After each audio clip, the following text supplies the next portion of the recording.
No. I'm just finishing up. I'll see you soon. All right, love you. Bye. Hello, Jim. What brings you here this afternoon? I went by your office. Your secretary said that you were down here in the lounge. Yeah, I was just finishing up. Just had a meeting. You didn't tell me that Amber was actually dating your son before she dated Eric. This has gone far enough. I warned you. I told you to stay away from this case. Leave it in the hands of professional investigators. Now you go poking your nose into my family's business? Do you want to know why they didn't find anything in the 4 years since the murder? That article was printed yesterday. It's a full-page article in the Fairmont County Informer. The article reads that the memorial set up in the Rally's home is composed of several yearbooks, an assortment of photographs, as well as her cell phone, her class ring, and other jewelry that were found on her body the night of her murder.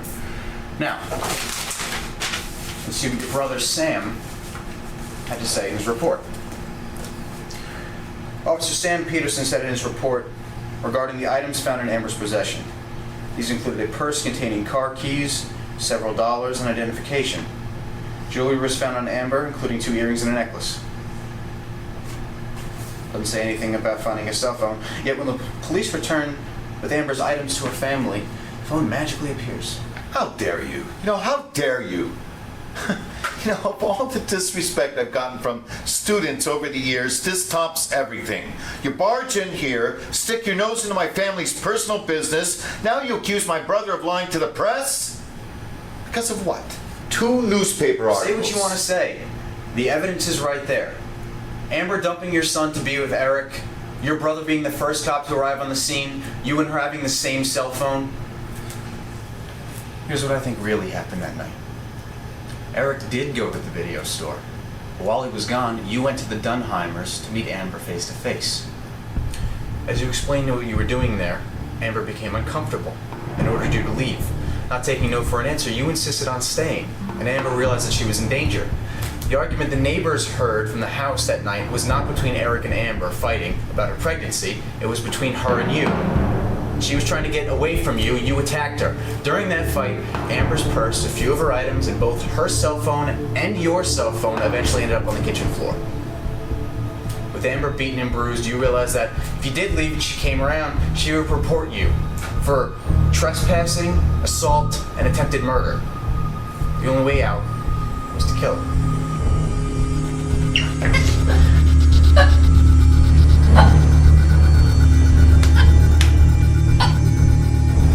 You remember dropping your phone in the struggle and grabbed the one nearest to you as you left. But you were in such a hurry that you didn't notice that you grabbed the wrong phone. This meant that your phone was still on the kitchen floor and it would have been found by the police when they arrived. Your phone was found by someone, but lucky for you, it was your brother Sam. He had been in charge of collecting items from the crime scene that night. And as he was organizing all of Amber's things, he came across your cell phone. As soon as he opened it and saw that screenshot of you and your son, he knew immediately that it was yours.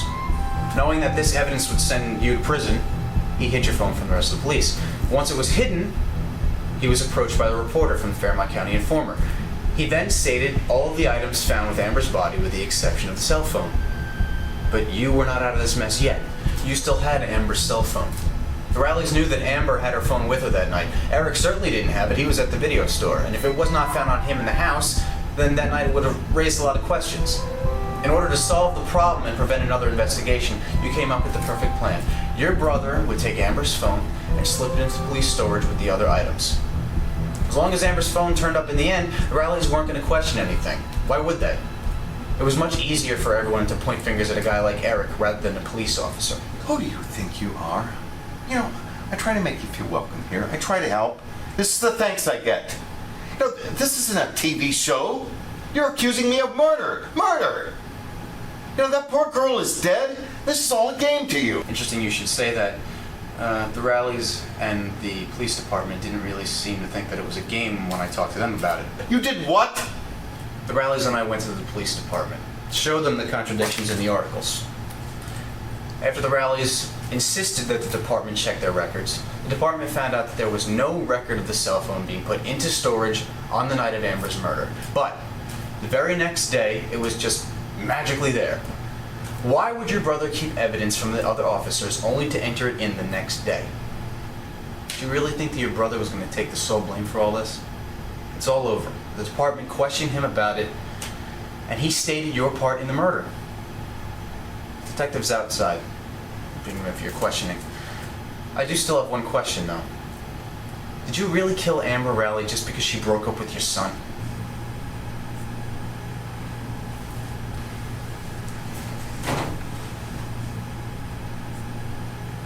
You know, you think you can bring Kevin into this just because of something my brother said to the police? You don't know my son. You don't know my son at all. And you certainly know nothing about that cheap whore.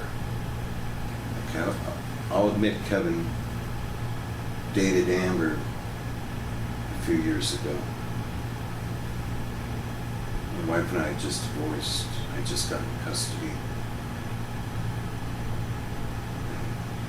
No matter what I did, Kevin just kept getting out of control. When he started dating Amber, at first she was really good for him. She was understanding. She was considerate of his feelings. She was there for him. Then, when she broke up with him, a few months later she started seeing Dunham. Kevin starts falling apart after that. He's feeling like an outcast again. So I tried to talk to Amber and Eric because I thought they at least had the right to know what kind of pain they were causing him. I tried calling them a couple of times. I sent them some emails. I even went over to Dunheimer's house one night. Yeah. I bet that night was May 25th, 2006, right?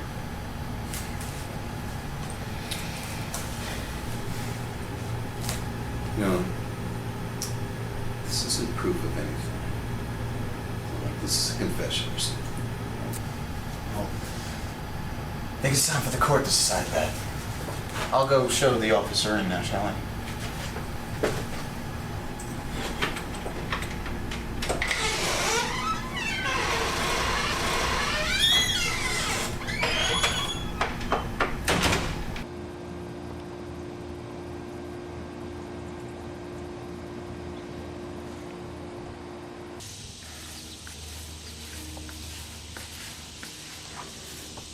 Glad you changed your mind about quitting. Yeah, I figured I could use the money.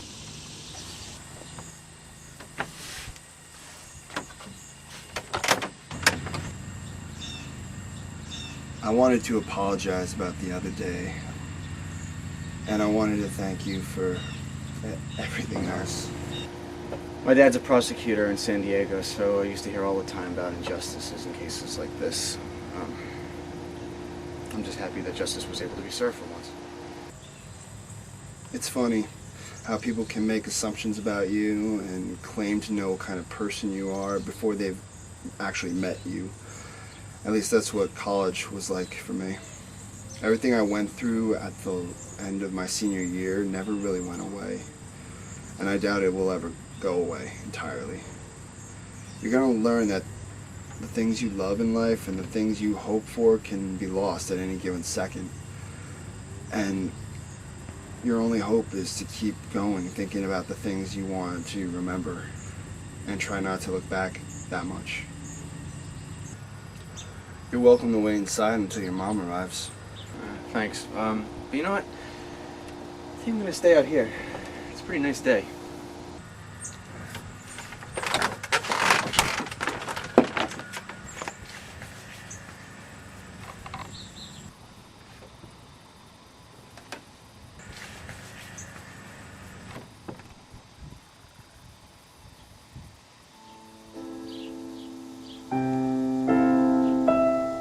Yeah, Mom. I'm gonna be home around 5 o'clock tonight.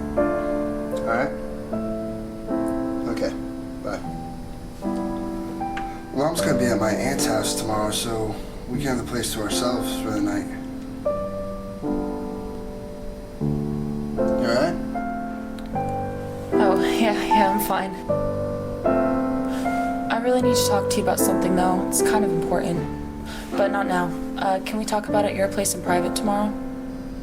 Yeah, sure thing. But before we do that, I figured I'd stop at the video store and pick up those movies you wanted. Okay. But once you get back, you promise we'll talk? I promise.